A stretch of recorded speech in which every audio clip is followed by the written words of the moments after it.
But meanwhile, back at the ranch, was as I was coming through all of this, I soon found out that one of the biggest companies that I was with, Universal Music, it's the second part of the ugly truth. We began to research things to check on my royalties and my statements and things that of that nature, only to find out a lot of my publishing, a lot of my royalties, my mechanicals, they have all pretty much been stolen. I got a team of people, a diesel crew, that's really trying to help me navigate things. And if I never get it, at least you heard it from me, because I don't know what they might do to keep from paying me all the money they owe me. Even though you have the Almighty God with you, they still gonna try you. Just because I believe in God don't mean they believe in God. They don't believe in God. So they think I'm a fool and a bunch of other people because we love hard, we give hard, we go, but it don't mean we stupid. New at 4, R&B soul singer Angie Stone has died following a car crash. She was on the way to Atlanta following a performance. But I guess it's a coincidence, huh?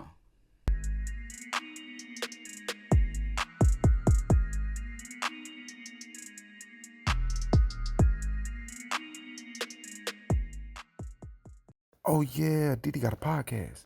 So I'm gonna start this video off by saying rest in peace to Miss Angie Stone. Send my condolences to her, her family, her friends, her loved ones, the people that were around her that actually cared about her. I want to make sure that I say that first. Now I want to say that there are very few times in life that I can speak with absolute certainty about something that a lot of people would probably otherwise deem as a conspiracy theory.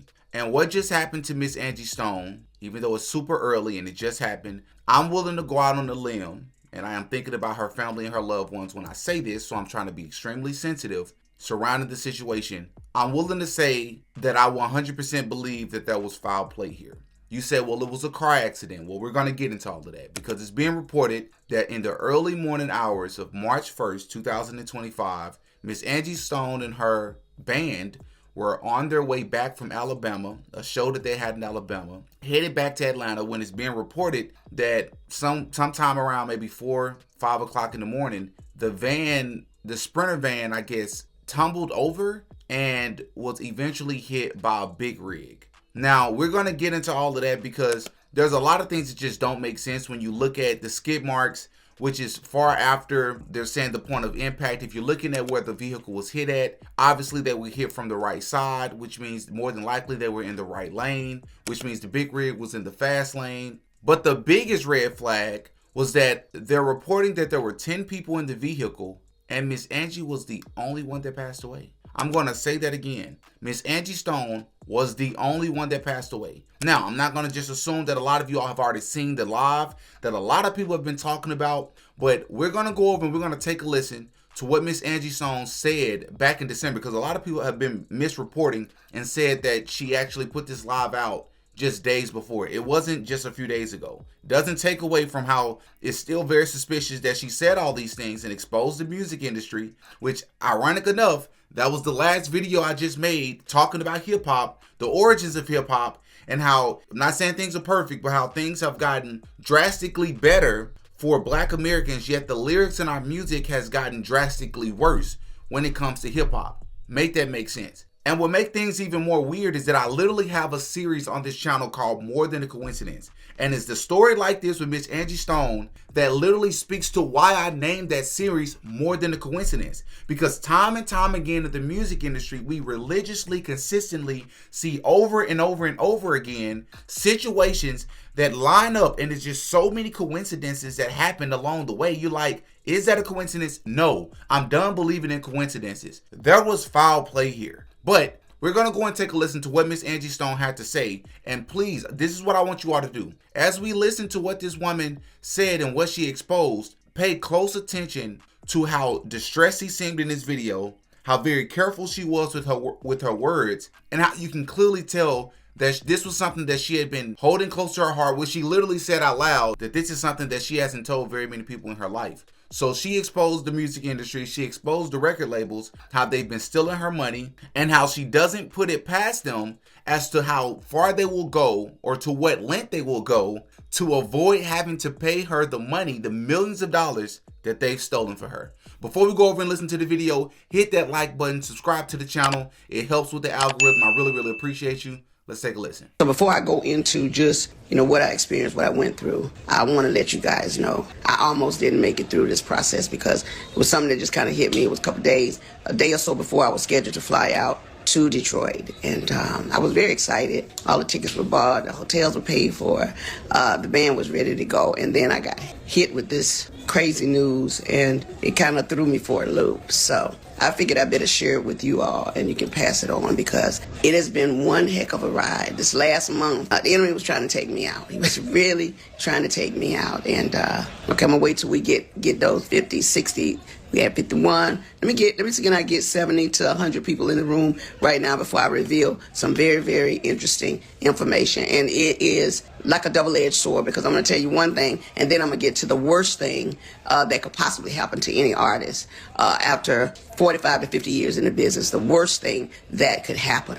It has, of course, happened to me, and I'm constantly in prayer for God to forgive the people that have wished me ill will or, done anything to remotely get in the way of the gift of sharing with my fans. The devil tried to stop that. It was snatched down. Then it was put back up. He tried to, of course, blame it on me, but it wasn't my fault. However, the song prevailed after everybody bailed. The song went all the way to #1 and is steadily climbing the chart. But I will have my team posted as a reveal because it is a secret that I'm revealing.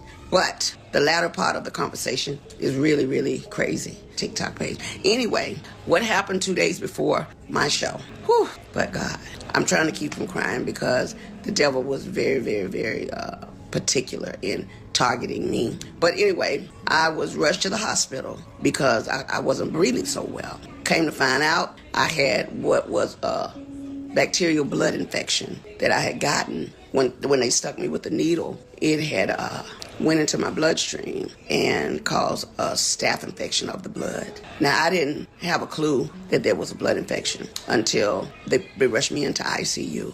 I went into ICU and I went to use the restroom and I passed out in the restroom. My oxygen went all the way down and rendered me basically unconscious. When I came back to, the nurses began to tell me that I was screaming for Jesus because when I went down, I didn't know that. I didn't know what was happening. All I know is it was all of a sudden. And I began to praise God and call on his name because I knew biblically that if I was transitioning, I needed to be calling on Jesus. And I needed to be calling him by his name. So I began to scream his name. When they brought me to is when they told me I was lucky to be alive because I was on the floor. And I knew it was an attack. I knew it was a spiritual attack on me. However, I was treated and God healed me. He cleared up. After 2 weeks, solid, they cleared up the blood infection. But meanwhile, back at the ranch, as I was coming through all of this, I soon found out that one of the biggest companies that I was with, Universal Music, it's the second part of the ugly truth. We began to research things to check on my royalties and my statements and things that of that nature, only to find out a lot of my publishing, a lot of my royalties, my mechanicals, they have all pretty much been stolen. As I began to find out things that I never had to look into, because when you hire a team of people that to some degree supposed to have your back, you're thinking that they're getting it all together for you. That's why, I respect Oprah Winfrey in that respect when she said, do your own research. After 40-something years in the business, I'm like, well, why? Where are my royalties going? Because I'm not getting this. Come to find out, Universal Music has been receiving all my royalties, all my mechanicals. They've taken pretty much everything. They've stolen, I won't say stolen, but they have taken all the monies that were due to me. They have basically absorbed in that company. And even though there's several class action lawsuits, people that were working on my behalf never even registered the songs. All the songs that I've done, I'm only coming to find out they were not properly registered by the companies that I signed over to, people that were supposed to do their due diligence. So I'm truly a walking testimony that God has carried me all this time. Because if you only knew how much money they have taken from me, how much they have stolen from me, money that I'm supposed to be, I should have been able to retire 20 years ago with the money I've made, supposedly. But there are key people that have been driving the ships. And what they've been doing is improperly representing me, improperly stealing from me, taking things in their own hand, changing and switching lanes because they knew I didn't know that part. So I'm just here to let you know, one way or the other, Universal Music, you're going to have to give up my coins. And so what I'm doing now is whatever is necessary to make sure they pay me for the legacy of my life, for my children and my grandchildren. They're going to have to give me my money. I mean, when you sit back and think Bruno Mars, Dr. Dre, when you think about all these people that have sampled music, if they're filthy rich on it, what's our problem or my problem? Oh, yeah. So you got to get a diesel crew, and I call them a diesel crew, to go in and rectify the issue, because evidently all the time that I've been working through things, they didn't get. Oh, tell them on my live, please. Okay. All right. I took some notes. One of the first things I want to talk about is how she said, obviously, they've been stealing money from her. But if you listen to the things that she talked about, just so we don't make this sound like a conspiracy theory and we just running with our tinfoil hats on, we're going to break this down. One of the things that Miss Angie Stone said was that she thought that she had a team around her that was taking care of the necessary business to make sure she was getting her royalties, or at least getting the appropriate percentage of her music royalties that she's owed and she's due. But it turns out that that is not what was happening.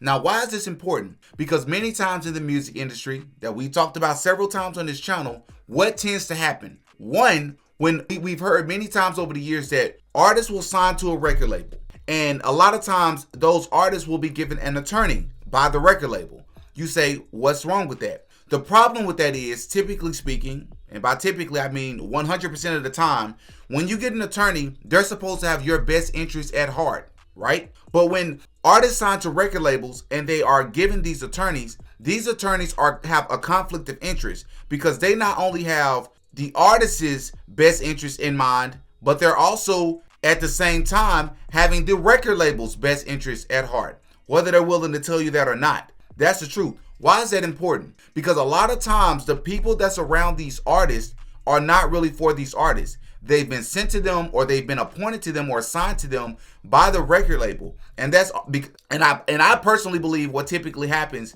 is that these artists who are new to the industry, new to how the game works, which Miss Angie Stone literally spoke to in the video. She said she's new to this, so she had to learn how a lot of things worked. So they're willing to accept these people into their circles and a part of their team because, one, they feel like that's just how it works. They're supposed to do that because they're new to the industry. Two, they also feel like they should do that because these people have to know what they're doing because the record label appointed them, right? Why is this important? Because when you look at the Michael Jackson situation, who spoke out against Sony, who had press conferences and said that they're stealing his money, that they're the devil, that they're evil, that they're demonic. He said all these things, even though I feel like Michael Jackson was also a part of the same evil machine that he was exposing. But that's a video for another day. This is very important because throughout the years, black artists have been taken advantage of completely. And it's time now that we have to put a stop to this incredible injustice. And like Mrs. Sharpton was saying, people from James Brown to Sammy Davis Jr., some of the real pioneers that inspired me to be the entertainer that I am. These artists are always on tour because if they stopped touring, they would totally go broken. And it's been, the record companies really do conspire against their artists. They steal, they cheat, they do whatever they can, especially the black artists. He was talking about this. Why is Michael Jackson also important here? Because Michael Jackson was allegedly taken out by the doctor that he thought had his best interest in mind, but this doctor allegedly was working both sides. It also reminds me of the Lil Wayne situation. You say, well, Lil Wayne is still alive. Stick with me. If you all remember, years ago, Lil Wayne was suing Birdman and the record label for $51 million. I was literally just watching the video on this. He was suing the record label for $51 million. Think about something. Not only are you suing the record label that you thought would pay you your money, after all the years that Lil Wayne, after all the demonic stuff he spread, he's done his due diligence, and they was even trying to rip him off. To make matters even worse, Birdman is like actual family to him. And he was suing Birdman directly. Why is Lil Wayne important here? Because if you remember, Lil Wayne's tour bus was shot up, I believe, twice. A lot of people don't realize it. I believe it was shot up twice. One time, and then a guy by the name of Pee Wee, who was associated, I think he was the manager of Young Thug, and a lot of people think that was gang related or just the beef between Young Thug and Lil Wayne. I think it runs deeper than that, because remember, during that time, Young Thug and Birdman was really, really close to each other. So let me make sure I understand something. Your tour bus gets shot up, your life is put at risk. During the same time that you're suing Birdman, you're going on stage and cursing Birdman out and saying F Birdman and pay me my money, and they're ripping people off. You're dissing Young Thug, said don't support people that pose naked on their album covers, even though you and Birdman has been seen on camera multiple times kissing each other in the mouth. Like, I don't care if that's like mob ties or not. That's still something that could be deemed as a homosexual act. And if you're not a openly homosexual person, why would you do that in front of the cameras for everybody to see? But I digress. The point that I'm making is that Lil Wayne was almost taken out for speaking out about the money that the record labels owed him. I don't think that was a coincidence. Another thing that she spoke about in the video that I think is going to go over a lot of people's heads was that she said, we made a lot of money and I just want what's owed to me. I want the money that's owed to me, the money that I made. What's wrong with that? You look at a lot of successful artists like a Dr. Dre, etc., etc. Why are they rich and well off? I should have been able to retire 20 years ago. The difference is Dr. Dre and a lot of these other artists that you named are demonic, and they've done their due diligence to spread negativity, hate, and evil in the world. A lot of you all are, that's going to go over a lot of people's heads, and a lot of people are not willing to understand that. This is why it's important that I talk about this, because a lot of times in the music industry, we already know that the music industry is evil. I'm not even just talking about from the frequencies, from the lyrics, right, and the demonic messages that they spread through the music, but she was specifically an R&B singer. So a lot of times when you're a neo-soul and R&B singer, you're not necessarily spreading hate and evil, right? So I think what typically happens is that when you look at a Dr. Dre and these other artists that she was talking about, they've been able to sell out in ways that you haven't, in ways that you hadn't. So a lot of times I wondered, why is it that there are some artists that have hit records and some artists that we hear about at one point and then all of a sudden we don't hear about them anymore? I'm going to tell you why. Because some artists behind the scenes allegedly are willing to do more, sacrifice more in order to go to a higher level. I truly believe that Miss Angie Stone was not one of those artists. So therefore, her career was sabotaged and she was only able to make it to a certain level. But that's just my personal opinion. Another thing that this reminds me of is the Kobe Bryant situation. Remember, Kobe Bryant, when that helicopter crash happened. Now, the difference is Kobe Bryant, I'm gonna say rest in peace to Kobe Bryant and everybody else that was on that helicopter that tragically that crashed and tragically unalived everybody that was on board. But if you remember, during the same time that all of this happened, Kobe Bryant was suing this pharmaceutical company for millions of dollars, and I believe it was for the rights to his name, the Mamba name or something like that. I don't want to get the details of that wrong. But is it a coincidence that I believe just months or maybe even days before the trial for that lawsuit, that helicopter crash happened? Is it a coincidence? I literally have a series on this channel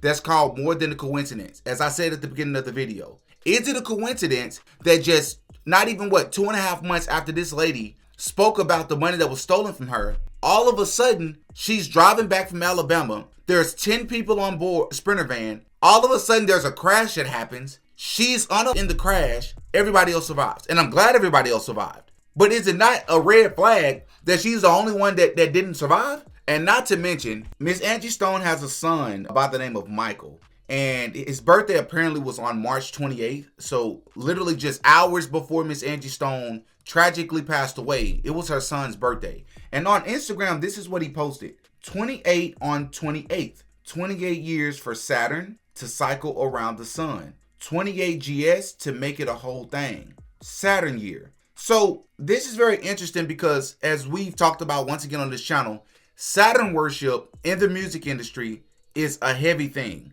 A lot of artists, primarily female artists, typically talk about Saturn. They wear Saturn earrings and Saturn necklaces and Saturn outfits and they have Saturn tattoos. They worship Saturn because Saturn is tied in a wraparound way. It's tied to not necessarily Satanism, but it's tied to the occult. I don't want to get too deep in this one because I don't want to be online accusing her son of having something to do. I don't want to come off that way. That's not what I'm saying. But I do want to say that is it a coincidence that her son, just a day before she passed away, is posting about giving honor to Saturn when we all know that Saturn worship is heavy in the demonic music industry.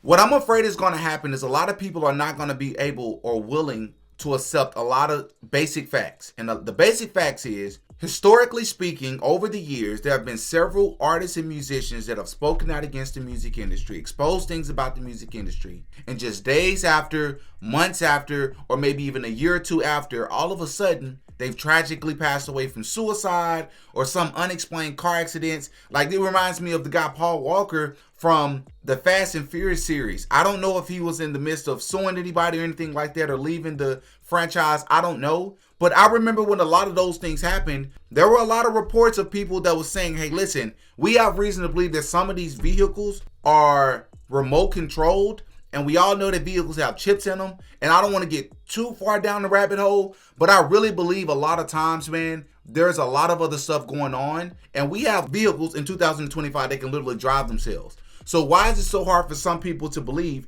that vehicles can be manipulated? This is the last thing I want to say. The big rig that supposedly hit the Sprinter van that was driving Miss Angie and her band, the good news is it was by a company name, I believe, CRST. The good news from what I'm understanding, and I heard from other truck drivers over the internet over the past few hours, those big rigs not only have dash cams outwardly, but inwardly. So we're not only able to see what the driver was doing when this accident occurred, but we will also be able to see the outside of the truck to get a better understanding of what actually happened if the guy driving the Sprinter van fell asleep at the wheel or whatever it may be. But this is something I want to keep a close eye on. I'll be sure to keep you all updated. Once again, rest in peace to Miss Angie Stone, everybody that was involved. I hope everybody have a fast recovery. For those that were injured during the wreck, I send my condolences to her family. Y'all up in the comment section and give me your thoughts on what you think. I'm Demetrius. I go by Didi. That's all for this one, man. Until next time. Peace. Oh yeah, Didi got a podcast.